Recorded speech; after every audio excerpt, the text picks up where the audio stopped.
السلام علیکم ورحمۃ اللہ وبرکاتہ۔ الحمد للہ وحدہ والصلاة والسلام علی من لا نبی بعد اما بعد فاعوذ باللہ من الشیطان الرجیم بسم اللہ الرحمن الرحیم فسیکفیکہم اللہ وہو السمیع العلیم۔ قال النبی صلی اللہ علیہ وسلم لكل نبي رفيق ورفيقي يعني في الجنة عثمان رضي الله تعالى عنه أو كما قال عليه الصلاة والسلام۔ اللهم صل على محمد وعلى آل محمد كما صليت على إبراهيم وعلى آل إبراهيم إنك حميد مجيد۔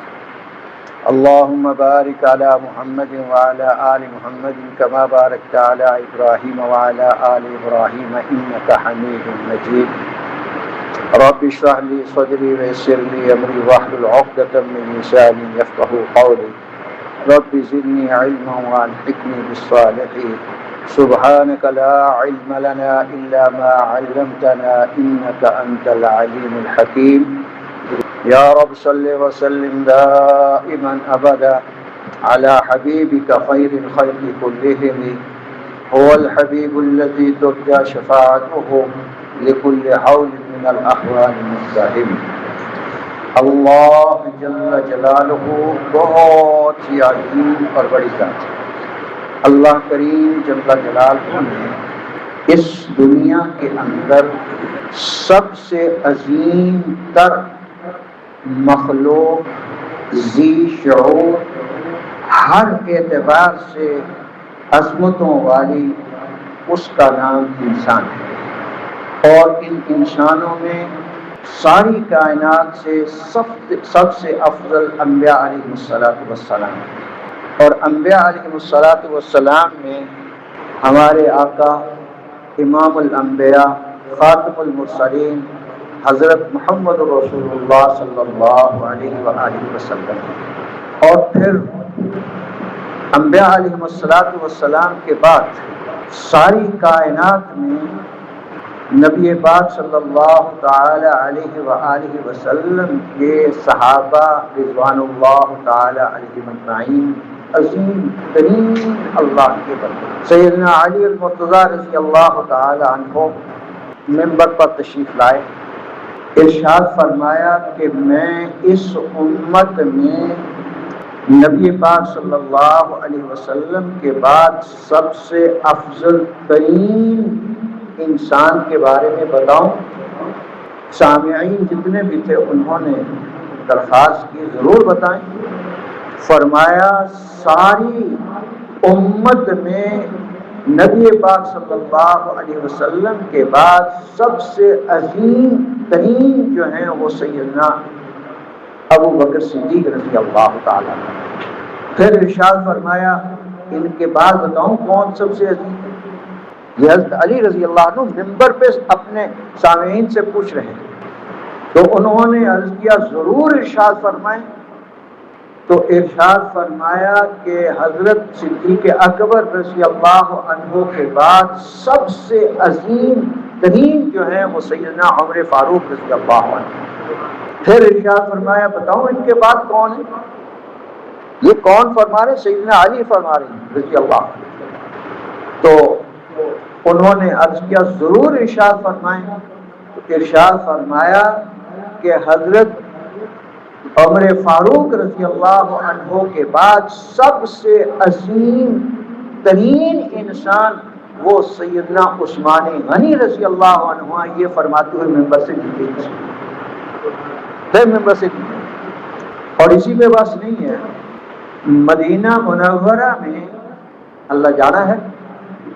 اللہ آپ کو لیتا ہے، بار بار مقبول حاضرین سے فرمائے۔ مسجد نبوی جو اس وقت تک توسیع ہو چکی ہے، اس کے گیٹ نمبر 22 جسے باب فہد کہا جاتا ہے، اس کے اندرونی سائڈ پر جب داخل ہوتے ہیں تو بائیں جانب 2 دائرے لگے ہوئے ہیں۔ وہ جب قالین صفائی کے لیے اٹھاتے ہیں تو اس وقت وہ نظر آتے ہیں۔ وہ 2 دائرے جو ہیں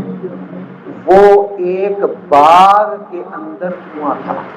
آقا صلی اللہ علیہ وسلم یہاں آ کر آرام فرمایا کرتے۔ ایک دن حضرت انس رضی اللہ تعالی عنہ ان سے فرمایا کہ باغ کا دروازہ بند کر دو۔ باغ کا دروازہ بند کر دیا گیا۔ تھوڑی دیر کے بعد ایک آدمی نے دروازہ کھٹکھٹایا، فرمایا انس اٹھو،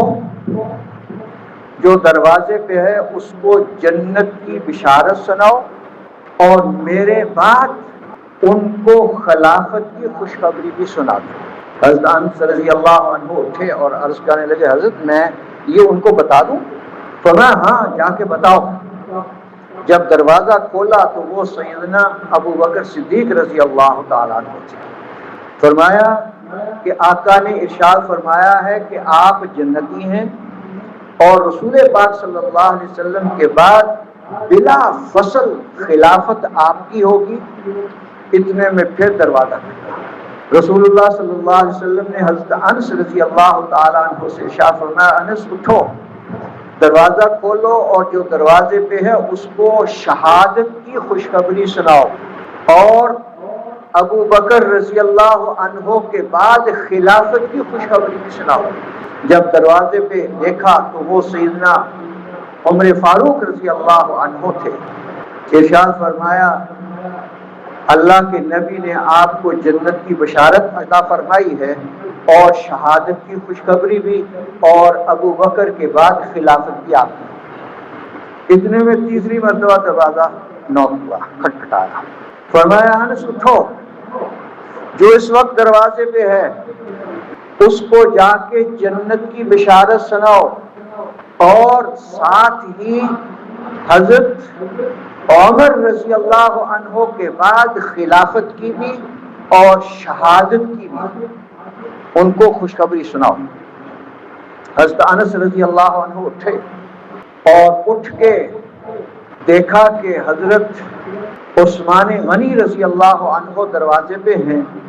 تو ان کو جنت کی بشارت بھی سنائی اور حضرت عمر رضی اللہ تعالی عنہ کے بعد خلافت کی بشارت بھی، اور ساتھ ہی یہ کہ وہ شہید ہوں گے، یہ بشارتیں سنائیں۔ اور رسول پاک صلی اللہ علیہ وسلم تشریف فرما تھے، تو جب یہ آئے ہیں تو آقا صلی اللہ علیہ وسلم نے خود بھی ان کو اسی انداز سے یکے بعد دیگرے بشارتیں سنائیں۔ سیدہ عائشہ صدیقہ رضی اللہ تعالی عنہا ارشاد فرماتی ہیں، ہماری امی جان ہیں، کہ نبی پاک صلی اللہ علیہ وسلم کی پنڈلی مبارک سے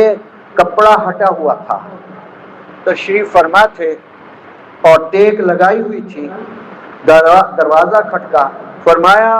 اجازت دو ان کو آنے کی۔ جب وہ اندر تشریف لائے تو وہ حضرت ابو بکر رضی اللہ عنہ تھے، ان کو ارشاد فرمایا کہ تمہیں جنت کی بشارت ہو۔ آپ لیٹے رہے اسی طرح۔ تھوڑی دیر کے بعد پھر دروازہ کھٹکا، فرمایا جو دروازے پہ ہے ان کو اندر بلاؤ اور ان کو جنت کی بشارت بھی سناؤ اور شہادت کی خوشخبری بھی سناؤ۔ دیکھا وہ حضرت ابو عمر رضی اللہ عنہ ہیں، وہ تشریف لائے، ان کو شہادت کی خوشخبری بھی اور جنت کی بشارت بھی۔ اتنے میں پھر دروازہ کھٹکا۔ یہ اماں جی فرماتی ہیں رضی اللہ تعالی عنہ کہ میرے آقا صلی اللہ علیہ وسلم جس طرح لیٹے ہوئے تھے، ٹیک لگائی ہوئی تھی اور پنڈلی پر کپڑا نہیں تھا،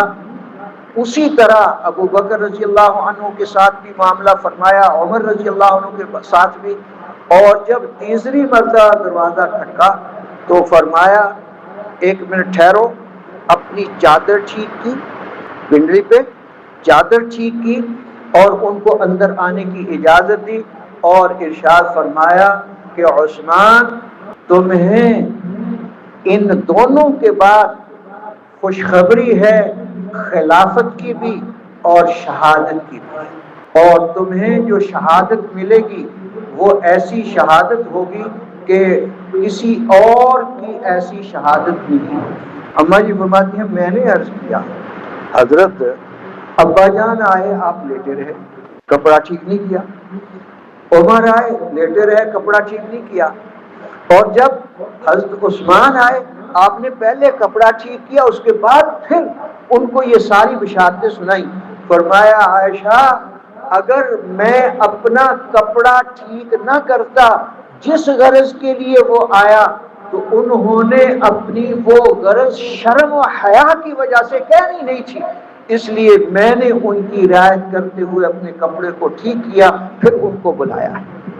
اور حضرت عثمان رضی اللہ عنہ فرمایا کرتے تھے حضرت جس دن سے میں نے آپ کے دست مبارک پر بیعت اسلام کی ہے اور جس ہاتھ سے کی ہے اس ہاتھ کو کبھی زندگی میں شرمگاہ کے قریب نہیں لے گئی۔ اتنا حیا، فرمایا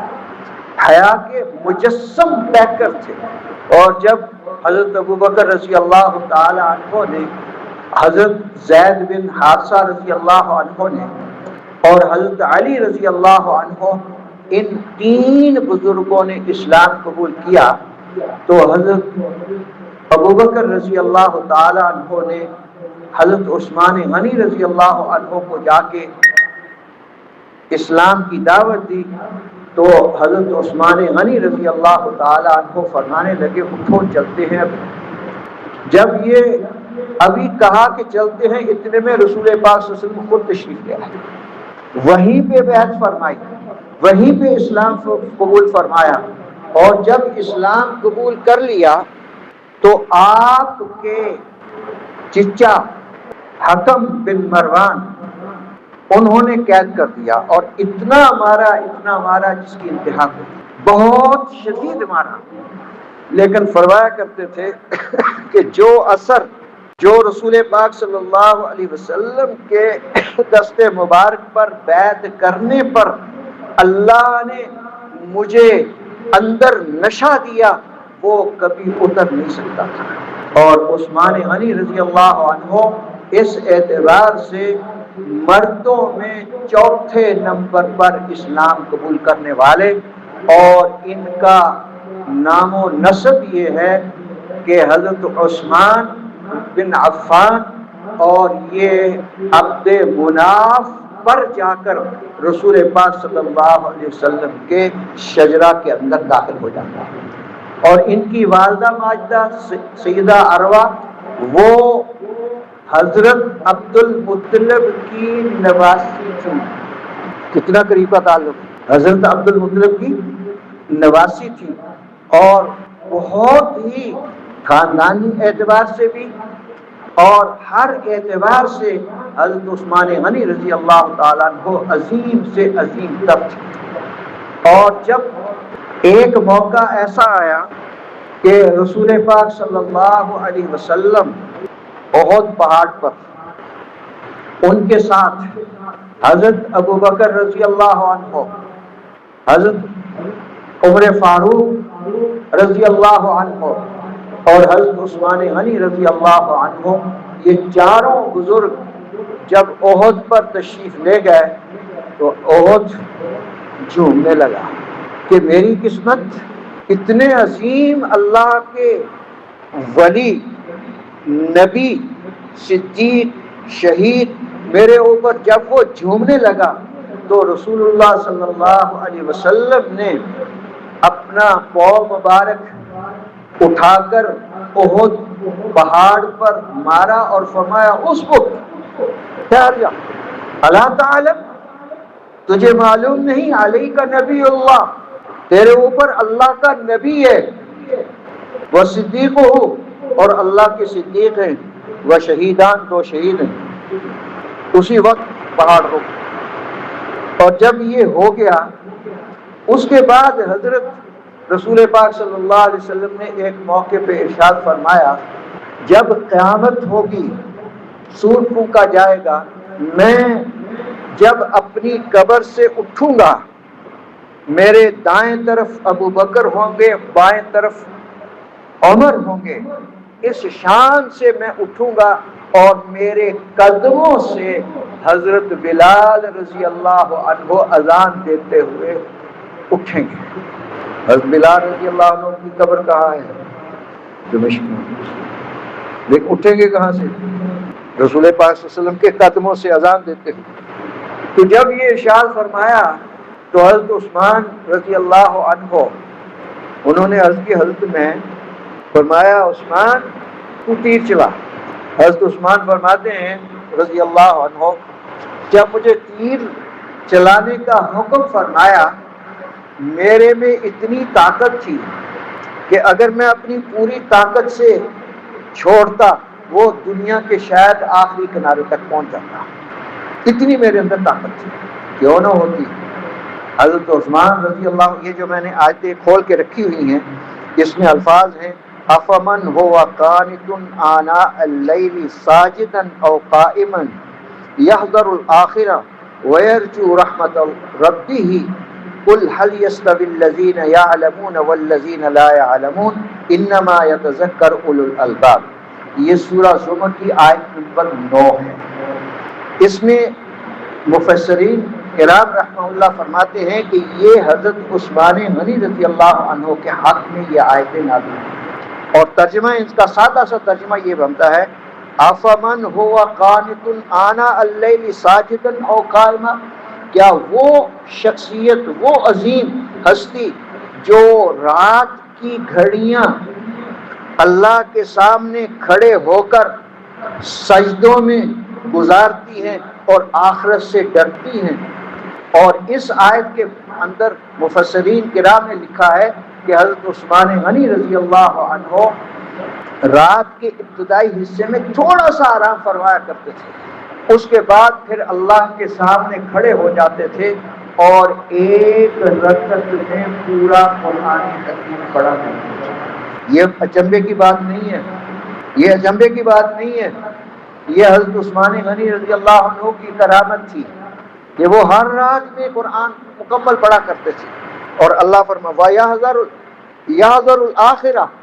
اور آخرت سے ڈرتا ہے. اللہ کے سامنے کھڑا رہتا ہے ساری رات کھڑا رہتا ہے اور اللہ کے سامنے قرآن پڑھ کر ایک رکعت میں پورا قرآن پڑھ کے پھر اللہ سے مانگتے رہتے ہیں. یرجو رحمت ربی اور اپنے اللہ کی رحمت سے امید رکھتے ہیں کہ اللہ جل جلالہ ان کو یہ سب کچھ عطا فرمائے. تو ساری رات کھڑے رہتے تھے. اور حضرت عثمان غنی رضی اللہ عنہ فرماتے ہیں میرے میں طاقت اتنی تھی لیکن میرے ذہن میں خیال آیا کہ اگر میں نے طاقت سے تیر چھوڑا تو آقا فرمائیں گے عثمان جہاں تیر گرا ہے وہاں تیری قبر بنے گی. اسی لیے میں نے ہلکا سے چھوڑ دیا تاکہ دور نہ جائے. اور جب چھوڑا فرمایا عثمان جہاں یہ تیر گرا ہے وہاں تیری قبر بنے گی اور وہاں سے لے کے میری قبر کے مابین جتنے لوگ ہوں گے اللہ سب کو مغفرت فرمائیں گے سب کو معاف فرمائیں گے. حضرت عثمان رضی اللہ عنہ پھر افسوس کیا کرتے تھے میں نے زور سے کیوں نہیں چھوڑا تاکہ بہت سارے لوگ اس میں آ جاتے. اللہ آپ کو مدینہ طیبہ لے جائے. اس وقت بھی عثمان غنی رضی اللہ تعالیٰ عنہ کا مزار مبارک بقیع شریف کے اندر موجود ہے. اور آج کل جو وہاں روٹین ہے مدینہ منورہ میں وہ اندر گزارتے ہیں اور ایک راستے سے کبھی دائیں کبھی بائیں 2 راستے مخصوص کیے ان راستوں سے جیسے پہلے ہوتا تھا جہاں جی چاہے آدمی چلا جاتا تھا اب ایسا نہیں ہے. اب وہ ایک راستے سے نکال کے باہر دوسرے راستے سے وہ پھر عثمان غنی رضی اللہ عنہ کے قریب سے ہوتے ہوئے دور سے ہوتے ہوئے مختلف راستوں سے ہوتے ہوئے پھر باہر نکالتے. ایک دن میں مدینہ منورہ ابھی اسی سفر میں پہلی دفعہ جب اندر گیا تو انہوں نے پہلے راستے سے وہ بالکل باہر میں پھر دوبارہ پھر دوسرے راستے سے مجھے پھر میرے چونکہ ہاتھ میں چھڑی بھی تھی اور گاڑی بھی اس کی برکت ہے دونوں چیزیں کی الحمدللہ. تو جب میں عثمان غنی رضی اللہ عنہ کی قبر کے قریب سے دور سے گزرنے لگا تو وہاں شرطا کھڑا تھا مجھے کہنے شیخ تعال من ہنا ادھر آتا. پھر مجھے وہاں سے گزارا اور جب آگے گیا وہاں سے پھر اس نے من ہنا یہاں سے پھر میرا راستہ شارٹ کرتا چلا گیا. یہ اس کی برکت ہے اس لیے جو اس کو رکھتا ہے اللہ اس کی برکت دنیا میں بھی دکھاتے ہیں. یہاں پر ایک عرض کر دوں ہمارا مسلمانوں کا اہل سنہ والجماعت اور چاروں ائمہ کرام حضرت امام ابو حنیفہ رحمۃ اللہ علیہ، حضرت امام مالک رحمۃ اللہ علیہ، حضرت امام شافعی رحمہ اللہ، حضرت امام احمد بن حنبل رحمہ اللہ، چاروں بزرگوں کا اور ساری امت کا یہ عقیدہ ہے کہ اس وقت نبی پاک صلی اللہ علیہ وسلم جہاں اپنی قبر اطہر کے اندر استراحت فرما رہے ہیں، ان کے جسد اطہر کو جو قبر کی مٹی لگی ہوئی ہے، باہر لگی ہے، باہر کی چیز ہے، اندر کی چیز نہیں ہے، وہ مٹی اللہ کے عرش سے افضل ہے، اللہ کی کرسی سے افضل ہے، ساری کائنات سے افضل ہے، کیونکہ اس کی نسبت رسول پاک صلی اللہ علیہ وسلم کے ساتھ ہے۔ اور اگر چہرے پہ یہ آ جائے گی اور پوری آ جائے گی، سنت کے مطابق آ جائے گی، وہ دوری نہیں آئے گی، پھر اس کی نسبتیں کیا ہوں گی؟ ہم ذرا سوچیں، ہم تھوڑی سی دل کر کچھ فرق نہیں پڑتا، سچی بات ہے، اس میں اللہ نے عظمتیں، عزتیں، رحمتیں رکھی ہیں، اس کے علاوہ اور کوئی چیز نہیں رکھی، سب عزتیں ہی عزتیں اللہ کی سے۔ تو بہرحال حضرت عثمان غنی رضی اللہ تعالی عنہ کے بارے میں عرض کر رہا تھا کہ یہ ان کے القاب کتنے ہیں، کتنے سارے القاب ہیں، میں لکھ کے لایا ہوں، صرف آپ کو پڑھ کے سنا دیتا ہوں، تشریح کا وقت نہیں ہے، کہ عثمان امیر المؤمنین، امام المتقین، مظلوم مدینہ، دوہرے داماد رسول صلی اللہ علیہ وسلم، شوہر دو ہمشیرگان فاطمۃ الزہرا رضی اللہ تعالی عنہا، خالو حسنین کریمین رضی اللہ عنہما، ذوالنورین رضی اللہ عنہ، ذوالہجرتین، جامع القرآن، مشیر خلیفہ بلا فصل رسول اللہ، کاتب وحی، پیکر جود و سخا، مجسمہ حیا، سیدنا ابو عبداللہ عثمان بن عفان، ہم زلف علی المرتضی رضی اللہ تعالی عنہم۔ یہ صرف القاب ہیں حضرت عثمان غنی رضی اللہ عنہ کے، ان میں سے ہر ایک کی اگر تشریح کی جائے تو کتنے سارے جمعے چاہیے، بہت سارے جمعے چاہیے، بہت عظیم۔ اللہ کے رسول اللہ صلی اللہ علیہ وسلم فرماتے ہیں کہ حضرت لوط علیہ السلام، یہ رسول اللہ صلی اللہ علیہ وسلم نے ارشاد فرمایا کہ حضرت لوط علیہ السلام کے بعد کائنات میں اگر کوئی دوسرا شخص اپنی اہلیہ کے ساتھ ہجرت کرنے والا ہے تو وہ عثمان غنی رضی اللہ عنہ۔ حضرت عثمان رضی اللہ عنہ نے اپنی اہلیہ جو کہ جگر پارہ رسول پاک صلی اللہ علیہ وسلم، جن کا نام سیدہ رقیہ رضی اللہ تعالی عنہا ہے، ان کے ساتھ حبشہ کی طرف ہجرت فرمائی، اور یہ ہجرت بہت عظیم ہجرت، اور اس ہجرت میں حضرت عثمان غنی رضی اللہ عنہ کو اللہ جل جلالہ نے ایک لخت جگر سیدہ رقیہ سے عطا فرمایا، جن کا نام عبداللہ، اور انہی کے نام پر حضرت عثمان رضی اللہ عنہ نے اپنی کنیت ابو عبداللہ کی۔ اور کائنات میں پہلا اور آخری شخص، پوری کائنات میں پہلا اور آخری شخص ہے کہ جن کے بارے میں ذوالنورین کا لقب ہے کہ ایک نبی کی یکے بعد دیگرے دو بیٹیاں جس کے نکاح میں، اور ایک حدیث میں آتا ہے نبی پاک صلی اللہ علیہ وسلم نے ارشاد فرمایا جب سیدہ رقیہ رضی اللہ تعالی عنہا کا انتقال ہوا تو رسول پاک صلی اللہ علیہ وسلم نے اپنی دوسری لخت جگر سیدہ ام کلثوم رضی اللہ تعالی عنہا حضرت عثمان کے نکاح میں دے دی۔ جب ان کا بھی انتقال ہوا تو ایک حدیث میں آتا ہے کہ رسول پاک صلی اللہ علیہ وسلم نے ارشاد فرمایا کہ اگر میرے 100 بیٹی ہوتی، غور سے سننا کیا ارشاد فرمایا، میرے 100 بیٹی اللہ عطا فرماتے اور وہ یکے بعد دیگرے مرتی چلی جاتی، اللہ کو پیاری ہوتی چلی جاتی، میں یکے بعد دیگرے عثمان کے نکاح میں دیتا تھا۔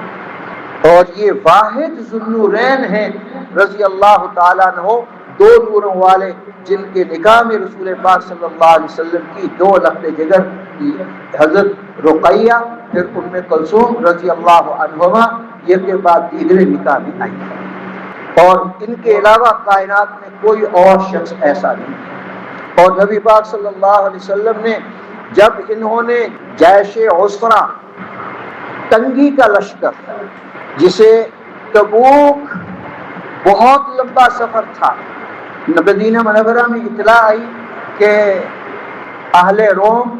مدینہ پر حملہ کرنا چاہتے ہیں، تو رسول پاک صلی اللہ علیہ وسلم نے صاف اعلان فرمایا کہ بھئی اس کے لیے چندہ لاؤ۔ تو حضرت عثمان غنی رضی اللہ تعالی عنہ نے چندہ دینا شروع کیا، اور ایک روایت میں آتا ہے کہ 750 اونٹ، دوسری میں آتا ہے 770 اونٹ، 100 گھوڑے اور 10,000 دینار عطا فرمائے۔ 10,000 دینار آج کے اعتبار سے اگر ہم لگائیں تو وہ اربوں میں بنتا ہے، اربوں میں۔ رسول اللہ صلی اللہ علیہ وسلم ان دیناروں کو اپنے دست مبارک سے اوپر پلٹتے تھے، کبھی اس جانب کبھی اس جانب، اور فرمایا کرتے تھے۔ اس وقت ارشاد فرمایا کہ عثمان غنی رضی اللہ عنہ نے جو یہ عمل مبارک کیا ہے، اس کے بعد عثمان کو کوئی چیز نقصان نہیں پہنچا سکتی، عثمان جو جی چاہے کرتا چلا جائے، یہ اتنا بڑا عمل کیا ہے۔ اور پھر ایک موقع نہیں ہے، جس موقع پر بھی ایک اور عرض کر دوں، ایک بیر روما بڑا مشہور، اس کے بارے میں مختلف روایتیں ہیں، جو واعظین سے سنا اس کے بارے میں میں نہیں کہوں گا، جو میں نے کتب میں پڑھا ہے وہ یہ کہ وہ ایک صحابی رضی اللہ عنہ کے پاس تھا اور ایک ہی کنواں تھا، تو رسول اللہ صلی اللہ علیہ وسلم نے اس سے ارشاد فرمایا کہ وہ کنواں مجھے دے دو، تمہیں جنت میں ایک چشمہ اس کے عوض میں اللہ رب العزت عطا فرمائے گا۔ وہ عرض کرنے لگا حضرت میرا اس کے بغیر گزارا نہیں ہے، میرے چھوٹے چھوٹے بچے ہیں، اسی پہ میرا گزارا ہوتا ہے۔ اور اس نے یہ کہہ کے نبی پاک صلی اللہ علیہ وسلم سے کے ساتھ ہی سودا نہ کیا۔ حضرت عثمان غنی رضی اللہ عنہ کو معلوم ہوا تو حضرت عثمان غنی رضی اللہ تعالیٰ عنہ اس کے پاس گئے اور جا کے اس سے وہ خریدا، اور خریدنے کے بعد رسول پاک صلی اللہ علیہ وسلم کی خدمت میں حاضر ہوئے اور عرض کی کہ حضرت وہ جو اس کے ساتھ آپ نے جنت کے چشمے کا وعدہ فرمایا، اگر وہ میں دے دوں، فرمایا عثمان تیرے ساتھ بھی جنت کا وعدہ ہے، جنت میں چشمے کا وعدہ ہے۔ تو عثمان غنی رضی اللہ عنہ نے وہ بیر روما خرید کر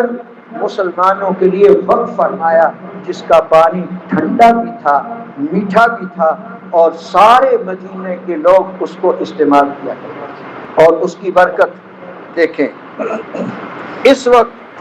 مدینہ جانا ہے، اللہ آپ کو لے جائے۔ مدینہ منورہ میں ایک ہوٹل ہے جس کے اوپر لکھا ہوا فندق عثمان بن عفان رضی اللہ عنہ۔ یہ ہوٹل عثمان بن عفان رضی اللہ عنہ کا ہے۔ اس کی جتنی آمدنی آتی ہے وہ حضرت عثمان کو اس کا ثواب پہنچتا ہوا کہ نہیں؟ ہوٹل ہے، اور اس کی آمدنی جتنی بھی آتی ہے، اس کی آمدنی میں جو فقراء، مساکین، مستحقین وہاں جاتے ہیں ان کو وہاں فری رہائش ملتی ہے، کھانا بھی ملتا ہے، اور جو طاقت والے ہیں ان سے وہ پیسے وصول کر کے وہ حضرت عثمان غنی رضی اللہ عنہ کی طرف سے مسجد نبوی پر لگتے ہیں۔ یعنی کس انداز آج بھی ان کے کھاتہ کھلا ہے، اور کب تک کھلا رہے گا؟ عثمان غنی رضی اللہ عنہ کا کھاتہ کھلا ہے، اور کب تک کھلا رہے گا یہ اللہ ہی جانتا ہے۔ بہرحال میں نے شروع میں ایک آیت پڑھی تھی، فَسَيَكْفِيكَهُمُ اللَّهُ وَهُوَ السَّمِيعُ الْعَلِيمُ، ان کے لیے اللہ کافی ہے، وہ سننے والا ہے، جاننے والا ہے۔ جب عثمان غنی رضی اللہ عنہ کے در کا محاصرہ کیا گیا بلوائیوں نے، جس میں سب سے پیش عبداللہ ابن سبا یہودی منافق، اس نے یہ پلان بنایا، اور آج بھی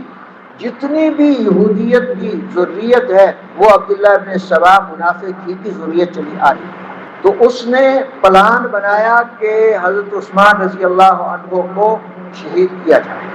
حضرت علی رضی اللہ عنہ نے حسنین کریمین کو دروازے پہ پہرے پہ لگایا کہ ادھر سے کوئی داخل نہیں ہونا چاہیے۔ حضرت عثمان کے پہرے میں حضرت حسن حضرت حسین رضی اللہ عنہ کھڑے ہیں۔ وہ پیچھے سے دیوار پھلانگ کے آئے اور آ کر انہوں نے حملہ کیا، اور حضرت عثمان رضی اللہ عنہ کا خون کا فوارہ قرآن حکیم کی جس آیت مبارکہ پہ پڑا، وہ آیت مبارکہ پہلے پارے کے آخری رکوع کے اندر ہے، فَسَيَكْفِيكَهُمُ اللَّهُ وَهُوَ السَّمِيعُ الْعَلِيمُ۔ ذرا غور کریں، احد کے اندر صحابہ شہید ہوئے، اور ان کا خون احد کے ریگستان میں، احد کے وہ جو علاقہ ہے، اللہ آپ کو لے جائے مدینہ منورہ، وہاں آپ دیکھیں گے جہاں صحابہ رضوان اللہ مجمعین تقریباً 70 شہید ہوئے تھے، اور جس میں سید الشہداء حمزہ رضی اللہ عنہ رسول پاک صلی اللہ علیہ وسلم کے چچا جان بھی تھے، اور ان کو بڑی بے دردی سے ظالموں نے شہید کیا۔ بہرحال یہ موضوع نہیں ہے۔ تو اسی طرح بدر میں شہید ہوئے 14 صحابہ، اور بدر کے اندر موٹی موٹی ریت ہے، میں نے دیکھی ہے وہ، تو وہاں کی ریت گواہی دے گی کہ یہاں فلاں صحابی، یہاں فلاں صحابی، یہاں فلاں صحابی کا خون گرا تھا۔ اور احد میں وہاں صحابہ کی، وہاں احد کے میدان کی ریت، احد کے میدان کے سنگریزے وہ گواہی دیں گے، قربان جائیں عثمان، تمہاری شہادت کے لیے اللہ کا قرآن گواہی دے گا کہ میرے اوپر عثمان غنی رضی اللہ عنہ کا خون گرا تھا، اور وہ نسخہ جس پر عثمان غنی رضی اللہ تعالیٰ عنہ کا خون گرا تھا، وہ میں نے اس کی فوٹو کاپی جو پورا مکمل موجود ہے، وہ پورا اس سے زیادہ لمبا چوڑا ہے۔ استنبول کے اندر جو استنبول کی جامع مسجد بہت بڑی مسجد ہے، اس کے اندر تقریباً یہاں سے لے کر ڈاکٹر صاحب کی اس سے بھی لمبا وہ نسخہ ہے، اور اس کے اوپر فَسَيَكْفِيكَهُمُ اللَّهُ وَهُوَ السَّمِيعُ الْعَلِيمُ کے اوپر خون کے نشانات اب بھی موجود ہیں۔ اصل نسخہ بھی وہاں موجود ہے، اور اس کی فوٹو وہاں موجود ہے، اور وہ قرآن گواہی دے گا کہ حضرت عثمان غنی رضی اللہ تعالیٰ عنہ جب شہید ہوئے ہیں تو ان کا خون اللہ کے قرآن پر کہ اللہ ان کے لیے کافی ہے، وہ سننے والا بھی ہے، جاننے والا بھی ہے۔ تو ابھی بھی یہ نسخہ موجود ہے الحمدللہ، اور پھر دنیا میں صرف استنبول کے اندر وہ نسخہ پایا جاتا ہے، اور پوری دنیا میں اس کے مختلف ٹکڑے تو فوٹو کاپی موجود ہیں، ترکی میں بھی دیکھے لیکن اصل نہیں ہے، تو اصل استنبول کے اندر ازبکستان کے تاشکند کے اندر موجود ہے۔ تو بہرحال حضرت عثمان غنی رضی اللہ عنہ آخری وقت میں رسول اللہ صلی اللہ علیہ وسلم نے جھانکا دیوار سے کہ عثمان تم امن چاہتے ہو یا ہمارے پاس آنا چاہتے ہو؟ اور ارشاد فرمایا تھا عثمان تمہیں ایک قمیض پہنائی جائے گی، منافق کوشش کریں گے کہ اس قمیض کو اتاریں لیکن آپ نے اتارنی نہیں ہوگی، اور ساتھ فرمایا کہ عثمان اس دن روزہ رکھنا ہوگا، روزے کی حالت قرآن پر عثمان غنی رضی اللہ عنہ کا خون مبارک، اور پھر اسی حالت میں یہ فرمایا کہ دیکھو میں نے بیر روما جس کو خرید کر پورے مدینہ کے لیے وقف کیا، آج وہ پانی مجھ پر 49 دن ہو گئے بند کیا ہوا ہے، بھوکے بھی ہیں پیاسے بھی ہیں۔ اور حضرت عثمان غنی رضی اللہ تعالی عنہ فرمایا اس وقت اللہ کا شکر ادا کیا کہ جتنے بھی عثمان غنی رضی اللہ تعالی عنہ کے شہید کرنے والے وہاں گئے ہیں، ان میں کوئی شخص بھی بعد میں پھر صحیح نہیں رہا، کسی کے ساتھ کچھ ہوا، کسی کوئی اندھا ہو کے، کسی کے جسم کے اندر مختلف قسم کی بیماریاں، اور سارے کے سارے مرے ہیں اور دنیا کے اندر ذلت کی موت ان تمام کو آئی، کیونکہ حضرت عثمان غنی رضی اللہ عنہ وہ رسول پاک صلی اللہ علیہ وسلم کے دورے داماد ہیں، جن کے بارے میں رسول اللہ صلی اللہ علیہ وسلم نے بہت کچھ ارشاد فرمایا۔ ایک موقع پہ ارشاد فرمایا، یا اللہ میری درخواست ہے کہ جب قیامت ہوگی تو عثمان سے کسی قسم کا کوئی سوال جواب نہ ہو، تو اللہ نے اس کو منظور فرمایا۔ تو آج ہم تحقیق کی آڑ میں، ایک جملہ، تحقیق کی آڑ میں یا توحید کی آڑ میں توہین کرتے ہیں، تحقیق کی آڑ میں تحقیر کرتے ہیں۔ یہ دونوں طبقے ایسے ہیں کہ صحابہ رضوان اللہ اجمعین کے بارے میں ہمیں کوئی حق نہیں پہنچتا، جن کے بارے میں سورہ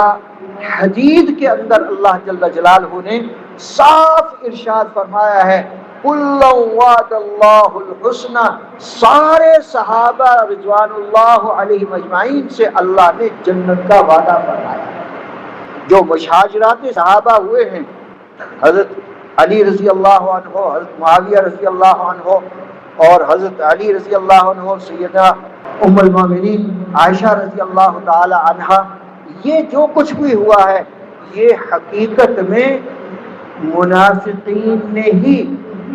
دونوں جانب حملے کر کے اس انداز سے کیا، حالانکہ دونوں جنگوں میں، جنگ جمل میں بھی، جنگ صفین میں بھی، دونوں حضرت علی رضی اللہ عنہ، سیدہ اما عائشہ رضی اللہ عنہا، سیدنا علی اور حضرت معاویہ رضی اللہ عنہ، دونوں کے دونوں قطعاً ایسا نہیں چاہتے تھے، اور رسول اللہ صلی اللہ علیہ وسلم کے ارشادات موجود ہیں کہ دونوں طرف سے شہید ہونے والے سارے جنتی ہیں۔ ہم تحقیق کرتے ہیں جی یہ ہو گیا وہ ہو گیا، یہ تحقیق اپنے پاس رکھو، تحقیق کی ضرورت نہیں ہے۔ صحابہ کے بارے میں تحقیق نہیں ہے، صحابہ جس کے بارے میں اللہ فرما رہے ہیں کُلًّا وعد اللہ الحسنى، سب سے اللہ نے جنت کا وعدہ فرمایا، ہم ان کے بارے میں کیا تحقیق کی آڑ میں ہم توہین کرتے ہیں یا تحقیر کرتے ہیں، توحید کی آڑ میں ہم توہین کرتے ہیں اور کچھ بھی نہیں ہے۔ یاد رکھو صحابہ رضوان اللہ اجمعین کے بارے میں اگر کوئی دل کے اندر ذرہ برابر بھی میل رکھے گا، یاد رکھو رسول اللہ صلی اللہ علیہ وسلم کی حدیث یاد آئی آپ سے کے سامنے، رسول اللہ صلی اللہ علیہ وسلم کے سامنے ایک جنازہ لایا گیا، عرض کیا کہ حضرت جنازہ پڑھا دیں، فرمایا میں اس کا جنازہ نہیں پڑھایا۔ صحابہ نے پوچھا حضرت آپ نے جنازہ نہیں پڑھایا؟ فرمایا نہیں پڑھایا، نہیں پڑھاؤں گا، اس لیے کہ یہ حضرت عثمان رضی اللہ عنہ کے بارے میں دل کے اندر بغض رکھتا ہے، اس لیے اس کا جنازہ نہیں پڑھایا۔ اگر کل قیامت میں ہمارے آقا صلی اللہ علیہ وسلم نے ہم سے پوچھ لیا کہ تم توحید کی آڑ میں توہین کرتے تھے، تحقیق کی آڑ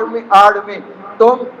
مختلف قسم کے میرے صحابہ کے بارے میں نظریے رکھتے تھے، نکل جاؤ، جیسے حدیث میں آتا ہے رسول اللہ صلی اللہ علیہ وسلم نے فرمایا میں حوض کوثر پر پانی پلا رہا ہوں گا اور لوگ آئیں گے، میں پہچان رہا ہوں گا میرے امتی ہیں، کیونکہ ان کے چہرے وضو کے جتنے اعضاء ہیں وہ چمکتے ہوں گے، تو فرشتے ان کو دور ہٹا رہے ہوں گے، میں کہوں گا کہ یہ میرے امتی ہیں، تو فرشتے کہیں گے اللہ کے نبی آپ نہیں جانتے کہ آپ کے بعد انہوں نے کیا کچھ کیا؟ فرمایا سحقن سحقن من غیر بعدی دینی، اس کو دور لے جاؤ، پھٹے منہ ان کا، میرے بعد میرے دین کو، میرے صحابہ کے بارے میں جنہوں نے کوئی ایک ذرہ برابر بھی دل کے اندر ایسی، اس کو مجھ سے دور لے جاؤ۔ تو وہاں قیامت کے دن بھی اللہ جل جلالہ رسول پاک صلی اللہ علیہ وسلم سے ایسے آدمیوں کو دور فرما دیں گے، وہاں بھی رسول پاک صلی اللہ علیہ وسلم پھٹکار فرما رہے ہیں، پھٹے منہ کہہ رہے ہیں۔ اس لیے مظلوم مدینہ سیدنا عثمان غنی رضی اللہ عنہ ہیں، ان جیسا مظلوم کائنات میں کوئی اور نہیں ہے، یہ واحد ذوالنورین بھی ہیں، داماد رسول صلی اللہ علیہ وسلم، دور داماد بھی ہیں، اور حسنین کریمین رضی اللہ عنہما کے خالو بھی ہیں، بہت سارے القابات ہیں، اور ان کے لیے ایک جمعہ نہیں کئی جمعے چاہیے، لیکن چونکہ اگلا جمعہ پھر بہت بڑا ایک اور انداز سے سیدنا حضرت عمر رضی اللہ عنہ کے بارے میں، کیونکہ ان کی شہادت بھی یکم محرم الحرام کو ہوئی ہے، اس لیے ایک ایک جمعے میں ان موضوعات کو سمیٹنا ہے۔ بہرحال اللہ ہمیں یہ توفیق عطا فرمائے کہ ہم کسی بھی صحابی کے بارے میں کبھی بھی زندگی میں ایک ذرہ برابر بھی کوئی ایسی بات نہ رکھیں جس کے بارے بعد ہمیں قیامت میں کف افس ملنا ہو، یا رسول پاک صلی اللہ علیہ وسلم وہاں حوض کوثر سے ہمیں بھگا دیں۔ اللہ ہم سب کو مسلمانوں کو محفوظ رکھے۔ اقول قولی ھذا استغفر اللہ لی ولکم ولسائر المسلمین۔